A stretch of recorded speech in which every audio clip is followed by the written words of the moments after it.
Welcome to wishful ಅಡುಗೆ ಮನೆ. ನೋಡಿ, ಇಲ್ಲಿ ಕಾಬೂಲ್ ಕಡಲೆ ಅಂತೀವಲ್ಲ, ದಪ್ಪ ಕಡಲೆಕಾಳು, ಅದನ್ನು ನೆನೆಸ್ಕೊಂಡಿದ್ದೀನಿ. ರಾತ್ರಿ ಫುಲ್ ನೆನೆಸ್ಕೊಂಡಿದ್ದೆ. ಬೆಳಗ್ಗೆ ಎದ್ದು ಈ ರೆಸಿಪಿ ಮಾಡೋಕ್ಕೆ ಈಸಿ ಆಗುತ್ತೆ ಅಂತೇಳಿ. ನೋಡಿ, ಇವಾಗ ಈ ಕಾಳನ್ನ ನಾವು ಒಂದು ಮಿಕ್ಸಿ ಜಾರ್ ತೊಗೊಂಡಿದ್ದೀನಲ್ಲ, ನೀರನ್ನು ತೆಗೆದು ಬರೀ ಕಾಳನ್ನು ಅದರೊಳಗಡೆ ಹಾಕೋತಾ ಇದ್ದೀನಿ. ನೋಡಿ, ಬರೀ ಕಾಳನ್ನು ಹಾಕ್ಕೊಂಡಿದ್ದೀನಿ. ಇವಾಗ ಇದಕ್ಕೆ ಹಸಿಮೆಣಸಿನ್ಕಾಯಿನ ಹಾಕ್ಕೊಳ್ತಾ ಇದ್ದೀನಿ. ಖಾರಕ್ಕೆ ನೋಡಿ ಹಾಕ್ಕೋಬೋದು. ಹಾಗೆಯೇ ಶುಂಠಿ, ಹಾಗೆಯೇ ಸ್ವಲ್ಪ ಕೊತ್ತಂಬರಿ ಸೊಪ್ಪು.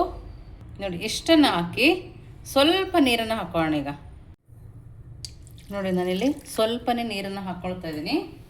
ನೋಡಿ, ನಾನಿಲ್ಲಿ ಒಂದು ದೊಡ್ಡ ಸೌಟ್ ಆಗುವಷ್ಟು ಮೊಸರನ್ನ ಹಾಕ್ಕೊಳ್ತಾ ಇದ್ದೀನಿ. ಬೌಲ್ ಲೆಕ್ಕದಲ್ಲಿ ಹಾಕೋದಾದರೆ 1 ಬೌಲು ಮೊಸರನ್ನ ಹಾಕ್ಕೋಬೋದು. ನಾನಿಲ್ಲಿ ಗಟ್ಟಿ ಮೊಸರನ್ನೇ ಹಾಕ್ಕೊಂಡಿದ್ದೀನಿ. ಇವಾಗ ಇದನ್ನು ಸಣ್ಣದಾಗಿ ರುಬ್ಕೊಂಬರೋಣ. ನೋಡಿ, ಈ ಥರ ಸಣ್ಣದಾಗಿ ರುಬ್ಕೊಂಬರ್ಬೇಕು. ಇವಾಗ ಇದನ್ನು 1 ಬೌಲ್ಗೆ ಹಾಕೋಣ. ನೋಡಿ, ಎಲ್ಲದನ್ನು ಹಾಕ್ಕೋಬೇಕು. ತುಂಬ ಹೆಲ್ದಿಯಾಗಿರುತ್ತೆ ರೆಸಿಪಿ. ಪ್ರೋಟೀನ್ ಬೇಕು ಅನ್ನೋರು ಕೂಡ ಇದನ್ನು ಬೆಳಗ್ಗೆನೇ ಮಾಡ್ಕೋಬೋದು. ನೋಡಿ, ಅದೇ ಬೌಲ್ಗೆ ಮಿಕ್ಸಿ ಜಾರಲ್ಲಿ ನೀರು ಹಾಕಿ ಹಾಕ್ಕೊಳ್ತಾ ಇದ್ದೀನಿ. ನೋಡಿ, ಸ್ವಲ್ಪನೇ, ಜಾಸ್ತಿ ಹಾಕಿಲ್ಲ. ನೋಡಿ, ಇವಾಗ ರುಚಿಗೆ ತಕ್ಕಷ್ಟು ಉಪ್ಪು, 1-2 ಸ್ಪೂನಷ್ಟು ನಾನು ಉಪ್ಪಿಟ್ಟಿನ ರವೆನ ಹಾಕ್ಕೊಳ್ತಾ ಇದ್ದೀನಿ. ಹಾಗೆಯೇ ಸ್ವಲ್ಪ ಜೀರಿಗೆ, ಸ್ವಲ್ಪನೇ ಅರಿಶಿನ ಪುಡಿ ಹಾಕ್ಕೊಳ್ತಾ ಇದ್ದೀನಿ. ನೋಡಿ, ಸಣ್ಣದಾಗಿ ಕಟ್ ಮಾಡಿರೋ ಈರುಳ್ಳಿ, ಹಾಗೆಯೇ ಸಣ್ಣದಾಗಿ ಕಟ್ ಮಾಡಿರೋ ಕ್ಯಾಪ್ಸಿಕಮ್, ನೀವು ಎರಡನ್ನು ಹಾಕಿ ಮಸಾಲೆಗಳು ಎಲ್ಲ ಹಾಕಿದ್ದೀವಿ. ನೋಡಿ, ಈರುಳ್ಳಿ, ಕ್ಯಾಪ್ಸಿಕಮ್ಮು ಎಲ್ಲ ಹಾಕಿದ್ದೀವಲ್ವ, ಇದೆಲ್ಲ ಚೆನ್ನಾಗಿ ಹಿಡಿಯೋ ತನಕ ಬೀಟ್ ಮಾಡ್ಕೋಬೇಕು. ರವೆನೂ ಕೂಡ ನೆನಿಬೇಕು, ಅಲ್ಲಿ ತನಕ ನಾವು ಇದನ್ನು ಬೀಟ್ ಮಾಡ್ಕೋಬೇಕು. ನೀವಿನ್ನೂ ನಮ್ಮ ವಾಟ್ಸಪ್ ಗ್ರೂಪಿಗೆ ಜಾಯಿನ್ ಆಗಿಲ್ಲ ಅಂದರೆ ವಿಶ್ಫುಲ್ ಅಡುಗೆ ಮನೆ ವಾಟ್ಸಪ್ ಗ್ರೂಪಿಗೆ ಜಾಯಿನ್ ಆಗೋದನ್ನು ಮರಿಬೇಡಿ. ನೀವು ಚೆನ್ನಾಗಿ ಕಾಳನ್ನ ನೆನಾಕಿರ್ತೀರಲ್ವ ಪಲ್ಯ ಮಾಡೋಕ್ಕೆ ಅಂತೇಳಿ, ಆ ಪಲ್ಯ ಮಾಡೋಕ್ಕೆ ನೆನಾಕಿದ್ರಲ್ಲೇ ಸ್ವಲ್ಪ ಕಾಳನ್ನ ತಕ್ಕೊಂಡು ಈ ಥರ ಇನ್ನೊಂದು ಬಾಕ್ಸ್ನ ನೀವು ರೆಡಿ ಮಾಡ್ಕೋಬೋದು. ತುಂಬಾ ಸುಲಭವಾಗಿ ಮಾಡ್ಕೋಬೋದು, ತುಂಬ ಬೇಗ ಮಾಡ್ಕೋಬೋದು. ನೋಡಿ, ಇದನ್ನು ಇವಾಗ ಒಂದು 5 ನಿಮಿಷ ನೆನೆಯಕ್ಕೆ ಬಿಡೋಣ. ನೆಕ್ಸ್ಟ್ ಏನು ಮಾಡೋದು ನೋಡೋಣ ಬನ್ನಿ. ನೋಡಿ, ಇವಾಗ ಒಂದು ಪ್ಯಾನ್ ತೊಗೊಂಡಿದ್ದೀನಿ. ಆ ಪ್ಯಾನ್ಗೆ 2 ಸ್ಪೂನ್ ಉದ್ದಿನಬೇಳೆ, 2 ಸ್ಪೂನ್ ಕಡಲೆಬೇಳೆ, 2 ಸ್ಪೂನ್ ತೊಗರಿಬೇಳೆನ ಹಾಕ್ಕೊಂಡಿದ್ದೀನಿ. ನೋಡಿ, ಇದನ್ನು ಸ್ವಲ್ಪ ಕೆಂಪು ಬಣ್ಣ ಬರೋ ತನಕ ನಾವು ಇದನ್ನು ಹುರ್ಕೋಬೇಕು. ನೀವು ಇದೊಂದು ಮಾಡಿಟ್ಕೊಂಡ್ರೆ ಯಾವ ರೆಸಿಪಿಗೆ ಬೇಕಾದರೂ ಆಗುತ್ತೆ. ಚಟ್ನಿ ಇಲ್ಲ ಅಂದರೂ ಇದನ್ನು ತಿನ್ಕೋಬೋದು. ಘಮ ಬರ್ತಾ ಇದೆ. ಮೀಡಿಯಮ್ ಫ್ಲೇಮಲ್ಲಿ ಇಟ್ಕೊಂಡು ನಾವು ಇದನ್ನು ಫ್ರೈ ಮಾಡ್ಕೋಬೇಕು. ಜಾಸ್ತಿ ಹೈ ಊರಿನಲ್ಲಿಟ್ಟಾಗ ಅದು ಸ್ವಲ್ಪ ಬಾಡೋಗುತ್ತೆ ಮತ್ತು ಫ್ರೈ ಆಗಿರಲ್ಲ ನೀಟಾಗಿ.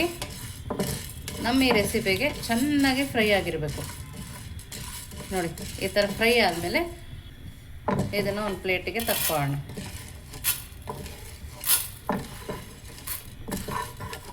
ನೋಡಿ, ಈ ಥರ ತಕ್ಕೊಂಡಾದ್ಮೇಲೆ ಇವಾಗ ಇದಕ್ಕೆ ಸ್ವಲ್ಪನೇ ಧನಿಯಾ ಬೀಜ ಹಾಕೋಣ. ನೋಡಿ, ಹೆಂಚು ಬಿಸಿಯಾಗಿರೋದ್ರಿಂದ ಬೇಗ ಫ್ರೈ ಆಗುತ್ತೆ. ನೋಡಿ, ಅದು ಆಗಲೇ ಚಟಪಟ ಅಂತಿದೆ ಅಲ್ಲ. ಇವಾಗ ಇದನ್ನು ತೆಗೆದು ಒಂದು ಪ್ಲೇಟಿಗೆ ಹಾಕೋಣ. ಇವಾಗ ಅದೇ ಪ್ಯಾನ್ಗೆ 2 ಸ್ಪೂನ್ ಆಗೋಷ್ಟು ಎಳ್ಳನ್ನು ಹಾಕ್ಕೊಂಡಿದ್ದೀನಿ. ನೋಡಿ, ಎಳ್ಳು ಹಾಕೋದ್ರಿಂದ ಕೂಡ ತುಂಬ ಟೇಸ್ಟಿಯಾಗಿ ಬರುತ್ತೆ. ನೋಡಿ, ಎಳ್ಳು ಚಟಪಟ ಅನ್ನೋ ತನಕ ನಾವು ಹುರ್ಕೋಬೇಕು. ನೋಡಿ, ಇದನ್ನು ಚೆನ್ನಾಗಿ ಹುರ್ತಿದೆ ಅಲ್ಲ, ಇದೇ ಪ್ಲೇಟಿಗೆ ಹಾಕೋಣ.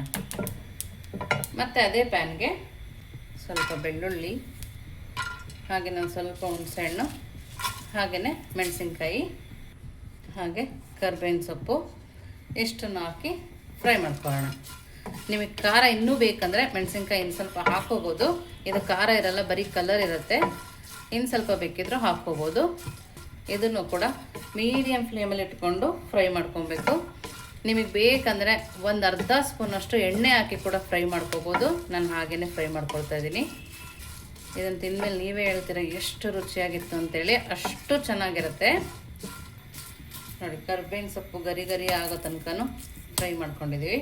ಈಗ ಸ್ಟವನ್ನು ಆಫ್ ಮಾಡಿ ನೋಡಿ, ಅದೇ ಪ್ಲೇಟ್ಗೆ ಹಾಕೋಣ. ಇವಾಗ ಇದು ತಣ್ಣಗೆ ಹಾಕಿಟ್ಟು ನೆಕ್ಸ್ಟ್ ಏನು ಮಾಡೋದು ನೋಡೋಣ ಬನ್ನಿ. ನೋಡಿ, ನಾವು ಎತ್ತಿಟ್ಟಿದ್ವಲ್ಲ ರುಬ್ಬಿ 5 ನಿಮಿಷ ಆಗಿದೆ. ನೋಡಿ, ಒಂದು ಚಿಟಿಕೆ ಅಷ್ಟೇ ನಾನಿಲ್ಲಿ ಸೋಡಾನ ಹಾಕ್ಕೊಳ್ತಾ ಇದ್ದೀನಿ. ದಿಢೀರಾಗಿ ಮಾಡೋದ್ರಿಂದ ಸ್ವಲ್ಪ ಸೋಡಾನ ಹಾಕ್ಕೊಂಡಿದ್ದೀನಿ. ನಿಮಗೆ ಬೇಡ ಅಂದರೆ ಸ್ಕಿಪ್ ಕೂಡ ಮಾಡ್ಬೋದು. ನೋಡಿ ರವೆ ಸ್ವಲ್ಪ ನೀರನ್ನು ಎಳ್ಕೊಂಡಿದೆ. ಇವಾಗ ಇದಕ್ಕೆ ಸ್ವಲ್ಪನೇ ನೀರು ಹಾಕ್ಕೊಳ್ತಿದ್ದೀನಿ. ನಮ್ಗೆ ಜಾಸ್ತಿ ನೀರಿನ ಅವಶ್ಯಕತೆ ಇಲ್ಲ, ಹಾಗಾಗಿ ಸ್ವಲ್ಪ ನೀರನ್ನು ಹಾಕ್ಕೊಂಡು ನೀಟಾಗಿ ಕೈ ಆಡಿಸ್ಕೊಳ್ಳೋಣ. ಬ್ಯಾಟರ್ ಹದ ನೋಡ್ತಾ ಇದ್ದೀರಲ್ಲ, ಇಷ್ಟೇ ಗಟ್ಟಿಗಿರಬೇಕು. ನಮಗೆ ತೆಳು ಆಗಬಾರ್ದು, ತೀರಾ ಗಟ್ಟಿನೂ ಆಗಬಾರ್ದು. ನೋಡಿ ಕರೆಕ್ಟಾಗಿದೆ. ಇವಾಗ ನೋಡಿ ಈ ಥರ ಚೆನ್ನಾಗಿ ಮಿಕ್ಸ್ ಮಾಡ್ಕೊಂಡಿದ್ದೀವಲ್ಲ, ಇವಾಗ ಇದನ್ನು ನೋಡಿ ಒಂದು ಪ್ಯಾನ್ನ ಬಿಸಿಗೆ ಇಟ್ಕೊಂಡು ನೋಡಿ ಪೂರ್ತಿ ನಾನಿಲ್ಲಿ ಎಣ್ಣೆನ ಸರುಕೊಂಡಿದ್ದೀನಿ. ಪ್ರತಿಯೊಂದು ಭಾಗಕ್ಕೂ ಸೈಡಿಗೆಲ್ಲ ನೀಟಾಗಿ ಎಣ್ಣೆನ ಸರುಕೊಂಡಿದ್ದೀನಿ. ಈ ಥರ ನೀಟಾಗಿ ಎಣ್ಣೆ ಸರವಿರಬೇಕು. ತವ ಸ್ವಲ್ಪ ಬೆಚ್ಚಗಾದ ತಕ್ಷಣ ನಾವು ಮಾಡ್ಕೊಂಡಿರೋ ಹಿಟ್ಟನ್ನು ಹಾಕೋಣ. ಇದು ಸ್ವಲ್ಪ ಗಟ್ಟಿಯಾಗಿ ಹಾಕೋಬೇಕು. ತೆಳುಗಿಂತ ಗಟ್ಟಿನೇ ಚೆನ್ನಾಗಿರುತ್ತೆ, ಅಂದರೆ ದಪ್ಪನೇ ಹಾಕೋಬೇಕು. ತವ ಚಿಕ್ಕದಿದ್ದರೆ ಚಿಕ್ಕದು ಹಾಕೋಬೋದು. ನೋಡಿ ಮೀಡಿಯಮ್ ಫ್ಲೇಮಲ್ಲಿ ಇಟ್ಟು ನೀಟಾಗಿ ಬೇಯಿಸ್ಕೊಬೇಕು. ಯಾಕೆಂದರೆ ನಾವು ದಪ್ಪಗೆ ಹಾಕೋತಾ ಇದ್ದೀವಿ ನೋಡಿ, ಹಾಗಾಗಿ ಒಳಗಡೆ ಎಲ್ಲ ನೀಟಾಗಿ ಬೇಯಬೇಕು. ನೋಡಿ ಈ ಥರ ಹಾಕ್ಕೊಂಡು ನೋಡಿ ನಾನು ಮೀಡಿಯಮ್ ಫ್ಲೇಮಲ್ಲಿಟ್ಟು ಲಿಡ್ಡನ್ನು ಕ್ಲೋಸ್ ಮಾಡ್ಕೊಂಡಿದ್ದೀನಿ. ನಿಧಾನಕ್ಕೇ ನಾವು ಇದನ್ನು ಬೇಯಿಸ್ಕೊಂಡು ಬರೋಣ. ಇದು ಬೇಯೋ ಅಷ್ಟರೊಳಗೆ ನೆಕ್ಸ್ಟ್ ಏನು ಮಾಡೋದು ನೋಡೋಣ ಬನ್ನಿ. ನೋಡಿ ಒಂದು ಮಿಕ್ಸಿ ಜಾರ್ ತೊಗೊಂಡು ನಾವು ರುಬ್ಕೊ ಬಂದ್ವಲ್ಲ ಬೇಳೆ ಕಾಳುಗಳೆಲ್ಲ, ಅದನ್ನು ಹಾಕ್ಕೊಳ್ಳೋಣ. ಹಾಕ್ಕೊಂಡು ಇವಾಗ ಇದನ್ನು ಸಣ್ಣದಾಗಿ ಪುಡಿ ಥರ ಮಾಡ್ಕೊಂಬರ್ಬೇಕು. ನೀರು ಹಾಕಬಾರ್ದು, ಪೌಡರ್ ಥರನೇ ಇರಬೇಕು. ಸಣ್ಣದಾಗಿ ಎಷ್ಟು ಸಣ್ಣದಾಗುತ್ತೋ ಅಷ್ಟು ಸಣ್ಣದಾಗಿ ನಾವು ಇದನ್ನು ಪೌಡರ್ ಮಾಡ್ಕೊಂಬರೋಣ. ನೋಡಿ ಈ ಥರ ನಾವು ಪುಡಿ ಮಾಡಿ ರೆಡಿ ಮಾಡಿ ಪಕ್ಕಕ್ಕೆ ಇಟ್ಕೋಬೇಕು. ಎಷ್ಟು ಘಮ ಘಮ ಅಂತದೆ ಅಂದರೆ ತುಂಬ ಸ್ಮೆಲ್ ಬರ್ತಾಯಿದೆ, ತುಂಬಾ ಚೆನ್ನಾಗಿ ಸ್ಮೆಲ್ ಬರ್ತಾಯಿದೆ.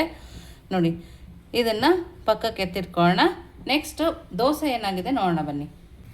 ನೋಡಿ ನಾನಿಲ್ಲಿ ಲಿಡ್ಡನ್ನು ತೆಗೆದು 1 ಸ್ಪೂನ್ ಆಗೋಷ್ಟು ಎಣ್ಣೆನ ಹಾಕ್ಕೊಳ್ತಾ ಇದ್ದೀನಿ.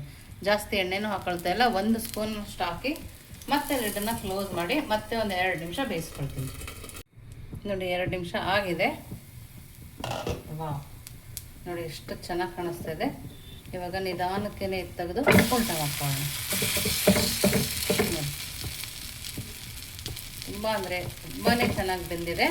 ನೋಡಿ ಈ ಕಡೆ ಕೂಡ ಒಂದು 2 ನಿಮಿಷ ಹಾಗೆಯೇ ಬೇಯಿಸ್ಕೊಬೇಕು. ಲಿಡ್ಡನ್ನ ಕ್ಲೋಸ್ ಮಾಡ್ದೇ ಅದೇ ಥರ ಬೇಯಿಸ್ಕೊಬೋದು. ನೋಡಿ 2 ನಿಮಿಷ ಚೆನ್ನಾಗಿ ಈ ಕಡೆ ಸೈಡು ಕೂಡ ಬೇಯಿಸ್ಕೊಂಡಿದ್ದೀವಲ್ಲ, ಇವಾಗ ಇದನ್ನು ನೋಡಿ ರೆಡಿ ಇದೆ. ಇವಾಗ ಇದನ್ನು ಸ್ಟವ್ ಆಫ್ ಮಾಡಿ ತಕ್ಕೊಳ್ಳೋಣ. ನೋಡಿ ಎಷ್ಟು ಚೆನ್ನಾಗಿ ರೆಡಿಯಾಗಿದೆ ಅಲ್ಲ. ನೋಡಿ ದೋಸೆ ಅಂತೂ ಮೇಲ್ಗಡೆ ಲೇಯರ್ ಅಂತೂ ಫುಲ್ಲು ಕ್ರಿಸ್ಪಿಯಾಗಿ ತುಂಬ ಚೆನ್ನಾಗಿದೆ. ಈಗ ನಾವು ಮಾಡ್ಕೊಂಡಿದ್ವಲ್ಲ ಪುಡಿ, ಆ ಪುಡಿನ ನಾವು ಇದ್ರ ಮೇಲೆ ಫುಲ್ಲಾಗಿ ಹಾಕ್ಕೋಬೇಕು. ನೋಡಿ ನಿಮಗೆ ಎಷ್ಟು ಖಾರ ಬೇಕೋ ಅಷ್ಟು ಖಾರನ ನೀವು ಇಲ್ಲಿ ಹಾಕ್ಕೋಬೋದು. ನೀವು ಈ ಪುಡಿ ಮಾಡುವಾಗ ಸಾಲ್ಟ್ ಬೇಕಿದ್ರೂ ಹಾಕ್ಕೋಬೋದು, ನಾನು ಹಾಕಿಲ್ಲ.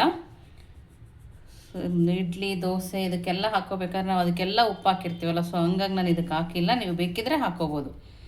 ನೋಡಿ ಇವಾಗ ಇದಕ್ಕೆ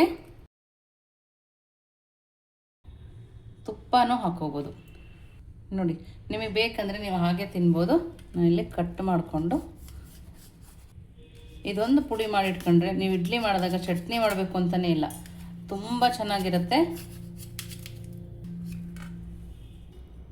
ನೋಡಿ ನೋಡ್ತಾ ಇದ್ರಲ್ಲ ಎಷ್ಟು ಸಕ್ಕತ್ತಾಗಿದೆ ಅಂತೇಳಿ.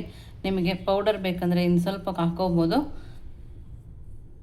ನೋಡಿ ಗನ್ ಪೌಡರ್ ಜೊತೆ ತುಂಬಾ ಟೇಸ್ಟಿಯಾಗಿರುತ್ತೆ. ಸೂಪರ್ ಅಂತಲೇ ಹೇಳ್ಬೋದು. ಖಂಡಿತವಾಗ್ಲೂ ನೀವು ಒಂದ್ಸರಿ ಟ್ರೈ ಮಾಡಿ. ಹೇಗೆ ಬಂತು ಅಂತ ವಿಶ್ಫುಲ್ ಅಡುಗೆ ಮನೆಗೆ ಕಮೆಂಟ್ ಮೂಲಕ ತಿಳಿಸೋದನ್ನು ಮರಿಬೇಡಿ. ನೀವಿನ್ನೂ ನಮ್ಮ ಚಾನಲ್ ಲೈಕ್ ಮಾಡಿ, ಶೇರ್ ಮಾಡಿ, ಸಬ್ಸ್ಕ್ರೈಬ್ ಮಾಡಿ ವಿಶ್ಫುಲ್ ಅಡುಗೆ ಮನೆಗೆ. Thank you.